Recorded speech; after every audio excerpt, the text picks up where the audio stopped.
नमस्कार दोस्तों, एक बार फिर से स्वागत है आप सभी का अतुल्य आर्यस के इस डिजिटल प्लेटफॉर्म पर। और जैसा कि हमने शुरू किया था रीट साइकोलॉजी का कंप्लीट सिलेबस और बड़े अच्छे से अपना सिलेबस चल रहा है। साइकोलॉजी अपने पढ़ रहे हैं, पहली यूनिट हमारी हो गई, दूसरी यूनिट हमारी स्टार्ट थी। दूसरी यूनिट में हमने ये दोनों कंसेप्ट क्लियर कर लिए हैं, व्यक्तिगत विभिन्नताएं और व्यक्तित्व। आज अपने एक नया टॉपिक शुरू करने जा रहे हैं जिसका नाम है बुद्धि। बुद्धि के अंदर देखिएगा क्या क्या हमें पढ़ना है। हमें पढ़ना है संकल्पना को, बुद्धि के सिद्धांत, बुद्धि का मापन कैसे किया जाएगा, बहुबुद्धि सिद्धांत कौन से होते हैं। तो दोस्तों यहाँ ये बहुत ही इंपॉर्टेंट टॉपिक है। 1 से 2 क्वेश्चन यहाँ आने की पूरी संभावना है। मेरा प्रयास रहेगा कि जो कंटेंट आपको दिया जाए उससे बाहर कोई क्वेश्चन नहीं आए, अभी तक आया भी नहीं है। बड़े अच्छे से हम एक एक चीज को डिस्कस करने वाले हैं, कुछ भी छोड़ने वाले नहीं हैं। बहुत इंपॉर्टेंट है, पूरा वीडियो सुनना, आराम से सुनना। एक एक चीज को, सारी परिभाषाएं हम यहाँ पर डिस्कस करने वाले हैं, सारे क्वेश्चन अपने यहाँ पर डिस्कस करने वाले हैं। और मेरा विश्वास है कि इसके बाद में आपको किसी और क्लास की आवश्यकता नहीं पड़ेगी। बात करें बुद्धि की, बुद्धि क्या है, तो दोस्तों अक्सर हम बात किया करते हैं कि इसकी बुद्धि कम है, ज़्यादा है, एवरेज है। तो ऐसी क्या है, क्या चीज़ है बुद्धि? हर व्यक्ति में होती है, किसी में कम होती है, किसी में ज़्यादा होती है। तो बुद्धि देखिएगा दोस्तों, जैसे हमारी बॉडी की या हमारी जो भी योग्यताएं हैं, उन्हीं योग्यताओं में से एक योग्यता है हमारी बुद्धि। क्योंकि हम कहते हैं ना शारीरिक योग्यता, बौद्धिक योग्यता, तो बुद्धि शरीर से अलग मान करके चलते हैं अपने। और बुद्धि हमारी एक योग्यता है जो कोई काम करने में हमारी हेल्प करती है। अब बुद्धि को वैसे नहीं देखा जा सकता। हम बॉडी के अंदर कहीं उसको देखना चाहेंगे तो मस्तिष्क तो हमें मिल जाएगा, लेकिन बुद्धि हमें नहीं मिलती है। क्योंकि बुद्धि एक योग्यता है, जैसे हम कहें भी दौड़ने की योग्यता है किसी में गाने की योग्यता है, किसी में संगीत बजाने की योग्यता है।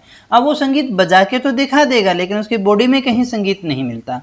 ऐसे ही बुद्धि है हमारे अंदर, लेकिन उसको मापा तो जा सकता है, लेकिन उसे फिजिकल तौर पर अपने नहीं देख सकते हैं। आइए समझते हैं क्या है बुद्धि। हमारा पहला प्रश्न यही है। तो बुद्धि कोई ऐसी चीज नहीं है जिसे हम देख सकें, हर व्यक्ति में होती है। जन्मजात योग्यता है, किसी में कम, किसी में ज्यादा। बुद्धि है क्या? बुद्धि, यहां ध्यान दीजिएगा, सबसे पहली बात तो हमारी क्या है, एक योग्यता है। कैसी योग्यता है? तो बुद्धि हमारी योग्यता है विचार विमर्श करने की।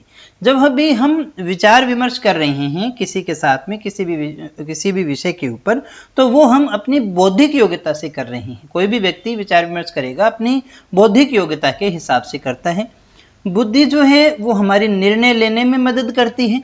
हमारी निर्णय लेने की जो योग्यता है वो भी बुद्धि है। हमारा जो नियंत्रण करने की योग्यता है वो भी हमारी बुद्धि है। हमारी जो सोच समझ है, सोच समझ की योग्यता है, वो भी बुद्धि है। हम किन्हीं चीजों में से उपयोगी और अनुपयोगी का चयन करते हैं, वो भी हमारी बुद्धि है। अभी आप इस क्लास को लगा रहे हैं तो वो भी आपकी बुद्धि ही है, बुद्धि की योग्यता के हिसाब से ही लगा रहे हैं। बुद्धि ही है जो हमें बताती है कि इस समय आपके पास में कई और काम थे, उन काम में से सबसे उपयोगी काम कौन सा है, उस क्लास का आपने चयन किया कि मेरा पढ़ना है जो सबसे उपयोगी काम है इस समय जो मैं कर रहा हूं। ये हमें बुद्धि ने ही बताया, और बुद्धि ने ही हमें बताया कि हमें कौन से सब्जेक्ट में, कौन सी क्लास में, राकेश सर की क्लास में पढ़ना चाहिए। ये भी हमारी बुद्धि ने ही हमें बताया है। तो बुद्धि हमारी सोचने समझने की, उपयोगी और अनुपयोगी चयन करने की है। जैसे हम अभी पढ़ रहे हैं तो किसी को लगेगा कि ये टॉपिक मेरे लिए उपयोगी है, ये नहीं उपयोगी है, मैं तो ये पढ़ूंगा। ये उपयोगी अनुपयोगी निकालने का काम भी कौन कर रहा है? ये हमारी बौद्धिक योग्यता ही कर रही है। हम परिस्थिति के साथ में समायोजित होते हैं, तो समायोजित करने की जो योग्यता है वो भी बुद्धि के पास ही है। जिसकी बौद्धिक क्षमता ज्यादा होगी वो एडजस्टेबल भी ज्यादा होता है। विपरीत परिस्थितियां आने पर समायोजन करने की क्षमता उसकी ज्यादा होती है। जो हमारी सीखने की योग्यता है वो भी बुद्धि ही है। कईयों ने तो सीखने की योग्यता को ही बुद्धि का नाम दे दिया। भाई कोई व्यक्ति जल्दी सीखता है, कोई तेज सीखता है, कोई धीरे सीखता है, कोई टुकड़ों में सीखता है, कोई पूरा एक साथ ही सीख लेता है। तो इस सीखने की जो भी योग्यता है ये भी हमारी एक बौद्धिक योग्यता है। हम मूर्त अमूर्त चीजों के बारे में चिंतन कर पाते हैं, तार्किक अतार्किक चिंतन कर पाते हैं। हम समस्या समाधान करते हैं, वो भी हम किससे करते हैं? बौद्धिक योग्यता से। कई बार हमारे पास में कोई दिक्कत आती है ना, तब हम कहते हैं भी चलो किसी बुद्धिमान व्यक्ति के पास में चलते हैं, यानी उसके पास में समस्या समाधान की योग्यता ज़्यादा है, इसलिए हम उसके पास में जाते हैं। तो समस्या समाधान योग्य करने की योग्यता है वो भी क्या कहलाती है? बुद्धि है। तो मुझे उम्मीद है ये चीज़ आप समझे होंगे। कुछ एक फीचर आपके दिमाग में बन गया होगा कि बुद्धि हमारी मानसिक कार्य करने की एक योग्यता है। उस बौद्धिक योग्यता के द्वारा, बुद्धि के द्वारा हम विचार विमर्श करते हैं, डिसीजन लेते हैं, कंट्रोल करते हैं अपने ऊपर, किसी और के ऊपर। सोच समझ हमारी जो है वो इसी पे किसी चीज़ में से उपयोगी अनुपयोगी को चयन करना हो, समायोजित होना हो, सीखना हो, तर्क करना हो, चिंतन करना हो, समस्या समाधान, ये सब बुद्धि के द्वारा ही संभव है, बुद्धि के द्वारा ही होता है। अब हम धीरे धीरे कुछ एक परिभाषाओं को देखेंगे। तो परिभाषाएं भी असल में विशेषता ही बताती हैं, वहीं से हमें काफ़ी चीज़ें देखने को मिलेगी। एक क्वेश्चन यहाँ पर पूछा जा सकता है, बुद्धि के संबंध में निम्न में से कौन सा कथन सत्य है या असत्य है? जो ज़्यादातर आता है, तो हमें बुद्धि की विशेषताएं हमें अच्छे से याद होनी चाहिए। स्पीयरमैन क्या कहते हैं? हमारी योग्यताओं में संगीत की योग्यता, गणित, यंत्र संबंधी कार्य आदि में एक जनरल फैक्टर होता है, जिसका संबंध भी किसके साथ में होता है? बुद्धि से ही होता है। बुद्धि व्यक्ति को भला बुरा चयन करने की, सत्य असत्य की, नैतिक अनैतिक आदि कार्यों में अंतर करने की योग्यता प्रदान करती है। अब देखिएगा, बुद्धि से ही संभव है। कोई व्यक्ति सच बोलता है, कोई झूठ बोलता है, कोई नैतिक है, कोई अनैतिक है, कोई भले कार्य करता है, कोई बुरे कार्य करता है, तो अपनी बौद्धिक योग्यता के हिसाब से करता है। जो भला बुरा चयनित कर सकता है, नैतिक अनैतिक, भला बुरा तो किसी ने कर लिया, अभी ये भला है, ये बुरा है, मुझे बुरा ही करना है, लेकिन वो बुरा भी नैतिक है या अनैतिक है, ये देख पाना जो है वो बुद्धि की योग्यता के अंतर्गत आता है। परिभाषाओं में हम देखें, जहां से हम स्पष्ट हो जाएगा, बुद्धि परीक्षण जो कुछ भी मापता है वो बुद्धि है। तो यहाँ पर एक चीज हमारे पास में स्पष्ट हो जाती है कि बुद्धि को मापा जा सकता है, बुद्धि का मापन किया जा सकता है। बुद्धि एक ऐसी योग्यता है जिसका मापन हो सकता है। बड़ी छोटी सी परिभाषा है, और क्या ही बात होती है अगर सारी परिभाषाएं इतनी छोटी छोटी होती तो आनंद नहीं आ जाता? बताएं, हमें इतनी सारी याद ही क्यों करनी पड़ती है? आराम से एक एक लाइन में याद हो जाती। बोरिंग, बोरिंग मतलब आप वैसे ही देखो भी बोर हो रहा है व्यक्ति, बुद्धि की परिभाषा बता रहे हैं, बोर कितना बोर हो रहा है वो मापा जा सकता है। तो यही हमारी बुद्धि है, ये इसने कहा था। बकिंघम की बहुत अच्छी परिभाषा है। हमने अभी कहा कि किसी ने तो बुद्धि को सीखने की योग्यता ही बना दिया है। हमारे अंदर जो सीखने की जो योग्यता है, डेवलप है, वही हमारी क्या है? बुद्धि है, ऐसा बताते हैं बकिंघम। ये याद रखिएगा, बहुत इंपॉर्टेंट है ये परिभाषा, काफी बार पूछी गई है। गाल्टन महोदय क्या कहते हैं? बुद्धि पहचानने की योग्यता है और सीखने की योग्यता है। बकिंघम और गाल्टन में फर्क यही है, सीखने की योग्यता दोनों ने बताई, गाल्टन ने पहचानना शब्द और जोड़ दिया, जिसके द्वारा हम किसी चीज को पहचानते हैं। पहचानने में अच्छा बुरा सब कुछ भी इसमें शामिल हो जाता है दोस्तों। वुडवर्थ क्या कहते हैं? बुद्धि कार्य करने की एक विधि है। ये थोड़ा सा अलग है। ये वुडवर्थ किससे ले आए? वुडवर्क याद कर लेना इसको, वर्थ के बजाय आप वर्क याद कर लोगे ना। वुडवर्क, वर्क यानी कार्य करने की एक विधि है। बुद्धि कार्य करने की एक विधि है। ये किसने कहा है? ये वुडवर्थ ने। वापस देखिएगा, बोरिंग मतलब बोर करना काम है जिसको मापा जा सकता है। तो फिर ये किसकी योग्यता है? बुद्धि की। जिसे मापा जा सकता है वो बोरिंग ने बताया। बकिंघम की सिंपल सी परिभाषा है, सीखने की योग्यता है। गाल्टन उसमें पहचानना और जोड़ देते हैं बकिंघम और गाल्टन में। वुडवर्क यानी कार्य करने की एक विधि ही क्या है? बुद्धि आती है। बिने की परिभाषा बड़ी अच्छी है। 4 शब्दों में इन्होंने बुद्धि को माना कि किसी भी बुद्धि के अंदर 4 चीजें होती हैं। कौन कौन सी? ज्ञान यानी किसी चीज को जानना, आविष्कार किसी चीज का निर्देशन करना, और आलोचना। आलोचना में देखिएगा कि आलोचना का मतलब अपने बुरा मानते हैं, लेकिन आलोचना असल में क्रिटिसाइज करना होता है। अच्छे और बुरे पक्ष दोनों को देखना ही आलोचना में आता है। रोस क्या कहता है? अनुकूलन। नई परिस्थितियां आई, उनसे चेतना का अनुकूलन करना ही क्या कहलाता है? बुद्धि कहलाता है। रोस महोदय क्या कहते हैं? नई परिस्थितियां व्यक्ति के सामने आएंगी, अनुकूलन या हम कहें समायोजन ही हो गया एक तरह से नई परिस्थितियों के साथ में। रायबर्न के अनुसार बुद्धि क्या है? एक शक्ति है। रायबर्न के अनुसार बुद्धि क्या है? एक शक्ति है जो समस्याओं का समाधान और उद्देश्यों को प्राप्त करने की क्षमता देती है। बड़ी अच्छी बात कही हमने। मनुष्य जो कुछ भी उद्देश्य प्राप्त करता है, कई बार देखते हैं ना भी, जो कोई व्यक्ति ने कोई लक्ष्य लिया और उसको प्राप्त कर लिया, कोई अधिकारी बन गया, कोई टीचर बन जाएगा, उसने अपना लक्ष्य प्राप्त कर लिया, उद्देश्य प्राप्त कर लिया, तो उस उद्देश्य को प्राप्त करने की क्षमता कौन देता है? बुद्धि देता है। उन समस्याओं को समाधान करने की योग्यता कौन देता है? बुद्धि देती है। बुद्धि एक पावर है जिससे आप समस्याओं का समाधान कर सकते हैं और उद्देश्यों को प्राप्त कर सकते हैं। दोस्तों, टर्मन, टर्मन क्या कहते हैं? बुद्धि अमूर्त विचारों के बारे में सोचने की योग्यता है। बुद्धि क्या है? अमूर्त जो विचार हैं उनके बारे में सोचने की जो योग्यता है वही हमारी बुद्धि कहलाती है। बुद्धि अमूर्त विचारों के बारे में सोचने की योग्यता है। थांडाइक, थांडाइक में थोड़ा सा ध्यान दीजिएगा, सत्य या सत्य या तथ्य के दृष्टिकोण से उत्तम प्रतिक्रियाओं की शक्ति ही क्या कहलाती है? सत्य या तथ्य के दृष्टिकोण से। ये थॉर्नडाइक ने एक अलग ही कंसेप्ट लेकर के आते हैं। सत्य या तथ्य के दृष्टिकोण से, यानी कि जो चीज सही है उसके दृष्टिकोण से उत्तम प्रतिक्रियाओं की जो शक्ति है वही क्या कहलाती है? वही बुद्धि कहलाती है। तो दोनों परिभाषाएं थोड़ी सी टिपिकल है। टर्मन तो याद रह जाएगा, अमूर्त विचारों के बारे में सोचने की योग्यता। थांडाइक जो है सत्य या तथ्य के दृष्टिकोण से उत्तम प्रतिक्रियाओं की शक्ति ही बुद्धि कहलाती है। वुड्रो, वुड्रो क्या कहते हैं? बुद्धि क्या है? ज्ञान का अर्जन करने की क्षमता है। यहाँ ध्यान दीजिएगा, वुड्रो की बात थोड़ी सी अलग हो गई। वुड्रो क्या कहते हैं? बुद्धि क्या है? ज्ञान का अर्जन करने की एक क्षमता है, योग्यता है।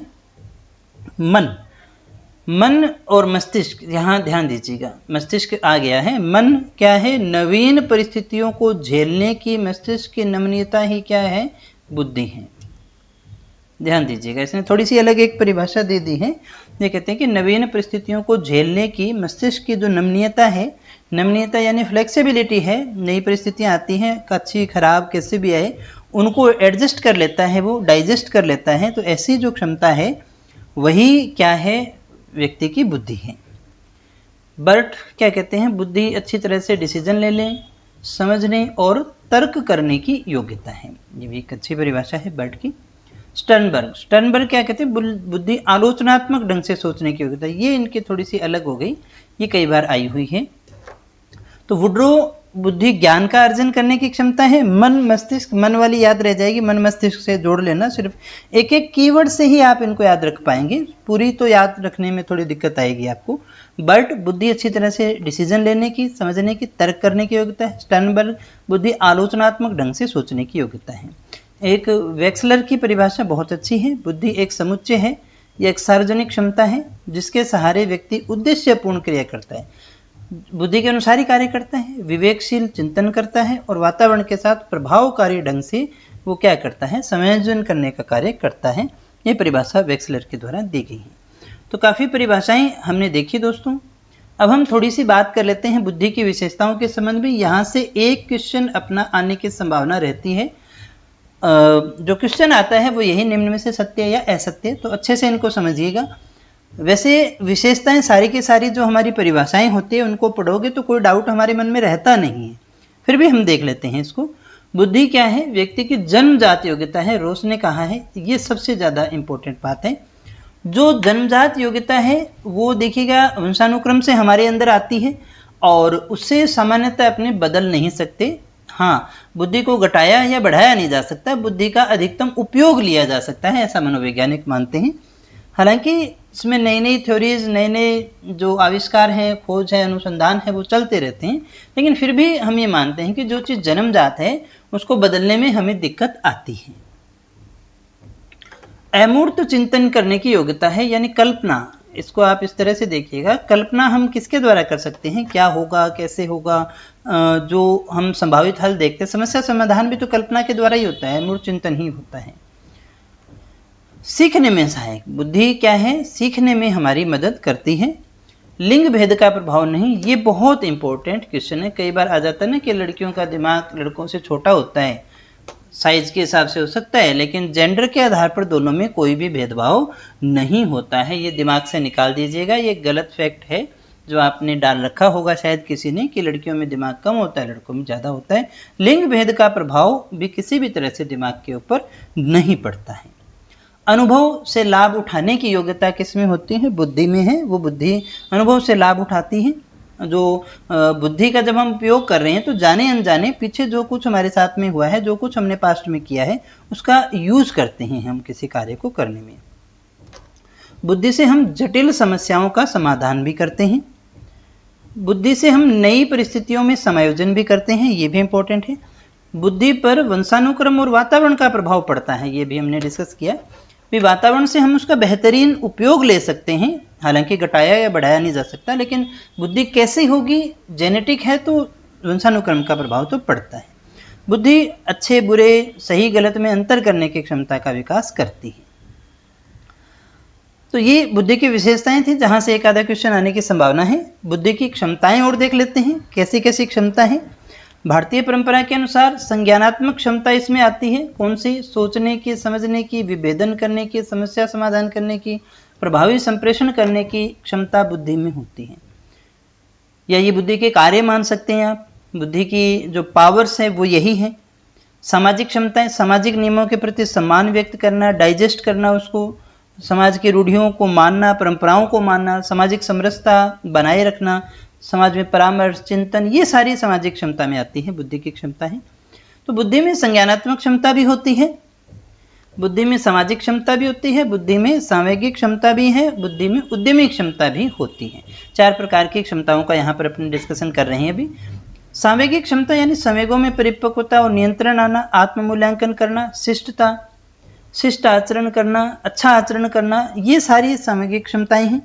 बुद्धि में एक उद्यमी क्षमता यानी कार्य करने की क्षमता है, प्रतिबद्धता, कोई कार्य हमने शुरू किया तो उसे पूरा करना, कठिन परिश्रम करना, पेशेंस रखना, लक्ष्य को निर्धारित करना, ये सारी क्षमताएं हमारी बुद्धि के अंदर होती हैं।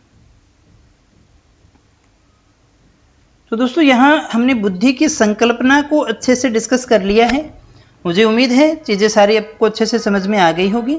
अब आगे अपने बुद्धि के सिद्धांत या बुद्धि के प्रकार, यहाँ हालांकि संकल्पना के अंदर वैसे इसमें प्रकार नहीं दिए हैं, लेकिन हम कोशिश करेंगे कि कल उसके अंदर बुद्धि के जो प्रकार हैं उनको डिस्कस करें कि कौन कौन से बुद्धि के प्रकार होते हैं। मुझे उम्मीद है क्लास आपको अच्छी लगी होगी, आपने काफ़ी कुछ सीखा होगा। सच में सीखा है तो वीडियो को लाइक कर दीजिएगा, दोस्तों के साथ में शेयर जरूर कीजिएगा। आज के लिए इतना ही, कल फिर मिलते हैं एक नए टॉपिक के साथ। तब तक यूं बने रहे हमारे साथ। Thank you very much.